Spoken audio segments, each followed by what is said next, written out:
In the heart of Cairo's fifth settlement, where sleek glass buildings and modern mansions stood in stark contrast to the bustling, ancient city around them, there was a growing sense of unease. The district, known for its affluence and tranquility, had recently become the epicenter of a series of chilling and inexplicable events. The story began with the disappearance of Nadia El-Ghazali, a prominent architect known for her innovative designs. Nadia had been working late on a groundbreaking project in her high-rise office. Her colleagues had last seen her around midnight, her silhouette outlined against the large windows of her office, bathed in the cold light of her desk lamp. When her office door was found ajar the next morning, the room was empty, but everything seemed in place, except for the strange, ominous message scrawled on her desk in what appeared to be red paint. "The shadows know." The local police launched an investigation, but as days turned into weeks without any leads, the case grew colder. Nadia's disappearance was a mystery that haunted the district, casting a shadow over its otherwise pristine image. Then, the unsettling pattern began. People started vanishing one by one, always under similar mysterious circumstances.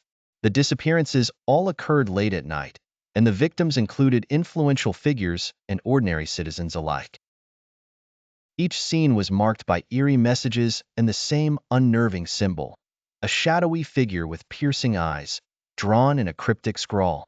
Amidst the mounting fear, two journalists, Layla and Ahmed, decided to delve into the mystery. Layla was an investigative reporter with a keen sense for uncovering hidden truths, while Ahmed was a seasoned photographer with a knack for capturing the unexplainable. Their investigation led them to the heart of the fifth settlement's oldest neighborhood. They encountered an elderly man named Youssef, who claimed to know the history of the district better than anyone. According to Youssef, the land on which the modern fifth settlement was built had a dark past. Centuries ago, it was rumored to be cursed, a place where shadows were said to come alive. Youssef spoke of an ancient legend, a sinister entity known as the Shadow Weaver, who thrived on fear and darkness. The legend had been dismissed as mere folklore until the recent events gave it a disturbing new relevance. Determined to get to the bottom of the mystery, Layla and Ahmed decided to spend the night in the old neighborhood. As they explored the abandoned, crumbling buildings, they felt an oppressive presence, a sensation of being watched. Their flashlights flickered, casting distorted shadows that danced on the walls. At the stroke of midnight, they heard an unsettling noise, a low, haunting whisper that seemed to come from all directions.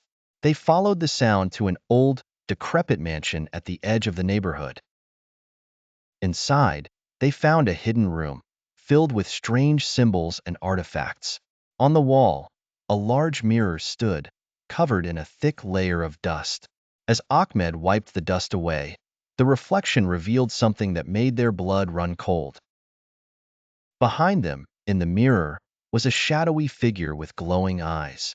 Suddenly, the room grew cold, and the lights went out. Layla and Ahmed felt an overwhelming sense of dread as the shadowy figure from the mirror seemed to emerge into the room. Desperate, Layla and Ahmed stumbled out of the mansion, their breaths visible in the frigid air. As they ran, they saw the figure in their peripheral vision, a dark silhouette that seemed to follow them.